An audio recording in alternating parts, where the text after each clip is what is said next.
The ballot is set for Election Day on November 5th, but you can vote much sooner than that. The first day of early voting is September 20th. Today's voter has to sort through more information than voters did in previous decades, and social media companies and websites have taken steps to crack down on voter misinformation.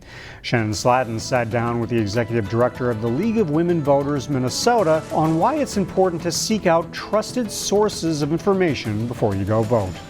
It's hard these days, right? There's so many pieces and places you can find information, but especially about our candidates. People really want to know what they stand for, who they are. So we really encourage people to look for those trusted sources of information. And those are, a lot of times, those are what are local to you, or people who've been around a long time. You know, we've been around 104 years doing this with our candidate information, candidate forums, things like your local, cable station. Those are really good sources to have right now to counter all the noise. And can you tell the folks watching at home just like the steps that you guys go through to make this as nonpartisan as possible? Right. Nonpartisan means not endorsing, or opposing any candidate or party, which we are and have always been. And we go through many steps, and a lot of that is just the fairness, right? We invite every single candidate who's participating in an election to the forum at the same time in the same way. We present all the same rules to everybody, and we really are sensitive to not have gotcha questions, right? We're looking for things. We take our questions from voters, and we have people specially trained. All of our forum people are trained in moderating and question facilitation, as well as event planning, to make sure that everything is done in a nonpartisan way. And I think that's what we take real pride in. And it's not just about one issue. It's about what are those things that really voters want to know in a way that's presented fairly to all candidates. All right, so what are you guys working on right now before the election? So, of course, we had an election. We had our primary election. We did have some candidate forums for the primaries. It was great to vote on Tuesday. But our big thing before the election is educating people, too, about all the new voter laws we have. We have 32 new laws, some historic new laws that really make voting easy for so many people, easier, I should say, especially like people for maybe English isn't their main language. We now have so many, there's everything's going to be in 12 languages through the Secretary of State's site. People can bring people to the polls with them, as many as they need to help them, translate or make decisions about their elections, about the candidates. So our 16 and 17-year-olds can now pre-register, and we're working really hard around the state to get schools to sign up for National Voter Registration Day, a big event we're doing with Secretary Simon and both the Minnesota GOP and DFL. Because our young people, 18 to 24 years old, have been voting 20 points less than the average, but when they're registered to vote, they vote over 90%. And 16 and 17-year-olds for the first time can pre-register to get engaged. So this is a really great time to invest in our young people, and hope schools will sign on. So we're trying to do a lot of education. We've also been in a lot of prisons, actually, and transition fairs and things, because now people who are being released from prison have served their sentence, are leaving prison behind, maybe living in our communities and working, paying taxes, all those good things, can now vote again once they are no longer incarcerated. So that affects about 55,000 new voters. So we've been really doing a lot of education within the community about how people can vote. And then 300 forums across the state that you guys are working on as well. Right, that's a lot. Right. So much shout out today to all our local leagues. All our local leagues, we've got 35 across the state. They're all volunteers and so committed to this work to educate voters, and have to do it in all different ways. It's not just being in person, but also taping everything so that more people have access all the time.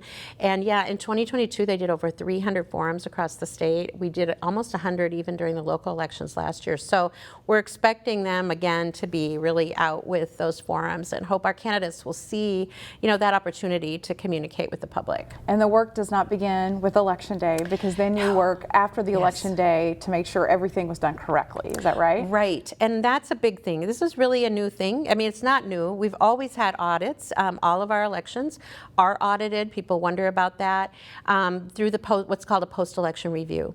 And so while we all look at election day and say, who won? You know, there's sort of, that's the informal who won, right?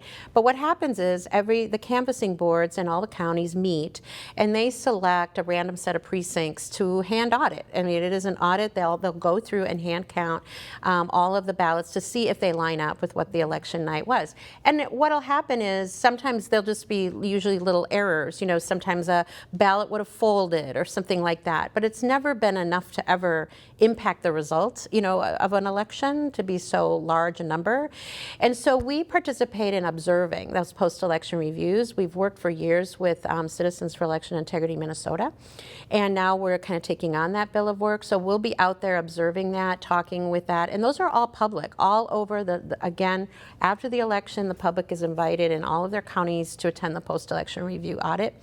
It's just people counting, sure. But then that information goes to the canvass board to certify the election. And we know that there's people who are worried sometimes about the integrity of our election. So I'm like, go to those post-election reviews, become an election judge, learn how the process works, because there's so many safeguards built in that I wish the public knew more about. Absolutely. And before we go, because we're running out of time, but where can voters go to get information about candidates? You guys have a site? Yes, vote411.org is our big site we do every single candidate down to soil and water board. All of the information I've talked about too is most easily gotten through our website at lwvmn.org. But Vote 411 is our statewide, fully nonpartisan, fully bilingual candidate guide. Thank you very much for being here today. Michelle Whitty, Executive Director of League of Women Voters, Minnesota. I appreciate it. And CCX is committed to covering local races. We once again are offering up our studio to local candidates to record candidate statements. You can expect to see those on our website starting October 1st.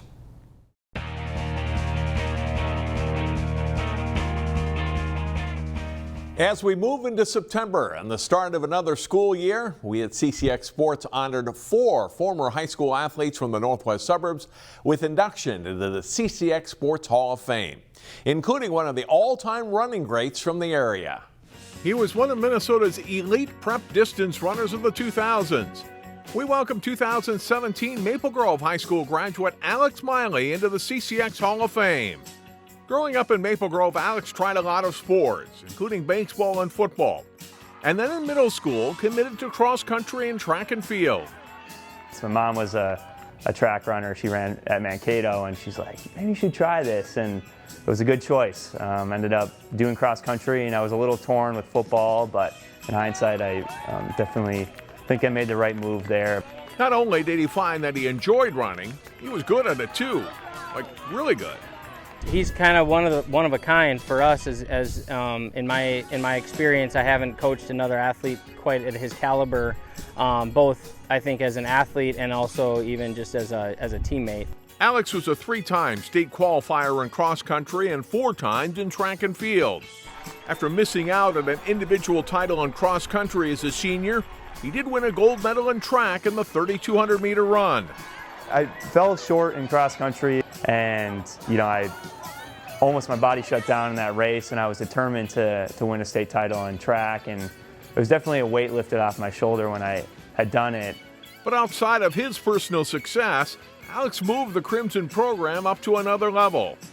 I mean, all these different runners that have been in our program for a long time, when Alex started taking off, they went with him. It was a really exciting time to be a part of Crimson Cross Country. Following strong finishes at the Nike Regional and National races and winning the Gatorade Cross Country Runner of the Year in Minnesota, Alex accepted an offer to attend school and run at Duke University in North Carolina. Duke was a school where I wanted to go out east, kind of southeast, different part of the country, wanted to explore that. And to be honest, if I was a little bit taller and a little bit more skills, I probably would have played basketball in high school, but that's my favorite sport, honestly. And going to Duke, where Coach K was still at the helm, and I was able to spend time in a different state, meet new people, be around some of the best basketball in the college world, and be surrounded around brainiacs, people going back to learning from other people that know a lot more than me. A 3-time All-ACC runner, a school record holder, and 2-year captain, he and his cross-country teammates finished on a high note with the school's highest NCAA finish in 15 years. It was a great moment, and definitely one of my top memories at Duke, and just the culmination of the team coming together and, you know, seeing us 4 years, it was worth it. With his business degree from Duke, Alex landed a job with Golden Valley-based General Mills, where he works remotely as a senior cost management consultant. Yeah, I've enjoyed it. Supply chain's been dynamic. You know, ever since COVID, it's been a little wonky with just being able to get supplies on, you know, from suppliers, but also to get items on the shelf. So our organization's been working hard, and for me, as I mentioned, going to Duke, I always wanted a challenge. After graduation, Alex got married to his high school sweetheart, Bree. The couple moved to California, where, with an extra year of eligibility from the NCAA because of COVID, he ran as a grad student at Santa Clara University. It was just a different experience, but one that I would certainly do again. You know, coming in, you're not trying to find your way. You were coming in and almost trying to mentor the current guys, the younger guys. And you can see the rest of that story, plus those of our other 3 new CCX Sports Hall of Fame members, Sam Marish, Dominique Thompson, and Phyllis Webb, on our Hall of Fame show posted on our website, ccxmedia.org. Find more prep sports games and highlights at ccxmedia.org and follow us on social media.